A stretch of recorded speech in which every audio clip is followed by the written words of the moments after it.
Oh, I can't polish that. Welcome back. When we last left off, Jeff was halfway through laying up the firewall, and here you can see he's laying up these sort of openings there that sort of add to the space of the baggage compartment, and ultimately that finishes off that particular part. So just basically laying some carbon in there just to finish that out.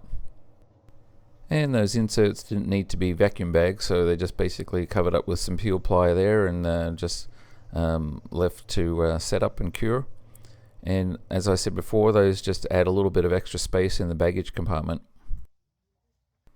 Here are those molds that we've been working on for the brackets that hold the landing gear into place, and you can see that we're cutting some foam here to create some stands for those, and also that just creates a bit of bracing. And here's Chris just running a pencil along there just to get the profile that he needs to cut out on the bandsaw with that one. And so there's the result there, all glassed into place.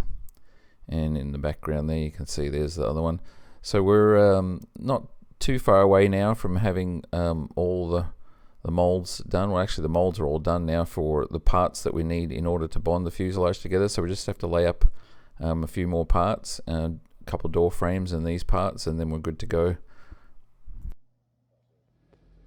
So back on the engine, I started working on figuring out how the radiator was going to be mounted, and actually went round the corner to our local parting out shop and got myself a nice fan there for the radiator, and found one from a Maserati that fit perfectly on our radiator. So that's just sitting there right now, but we just have to basically attach it to the radiator. And so I'm going to create some brackets now, just out of some aluminum angle iron or aluminum angle, and use that to sort of support that in place where it needs to be. So here's the aluminum that I bought, and I've been practicing my TIG welding skills on aluminum, getting actually better on that, and I wasn't brave enough to even tack the ones for the engine mount in place. So we got our welder Britt coming on Monday. He's going to tack those things into place and then take the mount with him, and then do all the finish welding on that, so our engine mounts are all done. And here's the firewall released from the mold, and you see it just needs to be trimmed off there, but that came out nicely. So and it actually ends up weighing, after we trimmed it, ends up weighing about 15 pounds, which is about what we thought it was going to be. And here Jeff and Devin are working on laying up the first of the door frames. So this is the outer door frame that sort of resides in the cabin there. And nothing really complicated about laying this one up, just basically laying the strips there, but the bagging was a little bit complicated. And here you can see Jeff's laying down peel ply and Devin's laying down the perf film, which is the breather that allows the resin sort of to pull through the part into the actual breather fabric that we have. And the hardpoint blocks that I cut a couple of weeks ago will go in after the fact, and then we still have the other frame to lay up as well.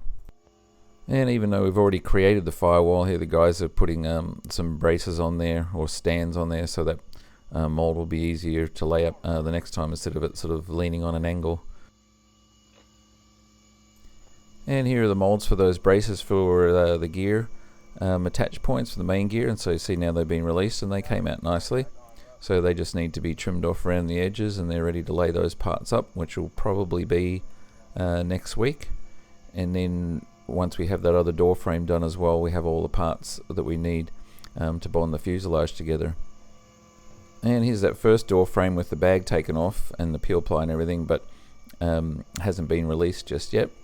So that'll come next week, and then we'll get that trimmed off and put those hardpoint blocks in there. And then get on to laying up the second one. And yesterday I decided it was time for some spring cleaning, and so the shop was getting pretty messy and disorganized, so we basically organized everything, cleaned out all the dust, got rid of a lot of things that we didn't need anymore, and basically just got it as a nice working environment again. So that'll give us a bit of a spring in our step now going forward. And one of the things that we're going to be doing soon is creating a temporary sort of four-walled oven that we can initially bake the main spar in, and then ultimately be big enough to bake the fuselage. Anyway, that's our update for this week, and thanks again for watching.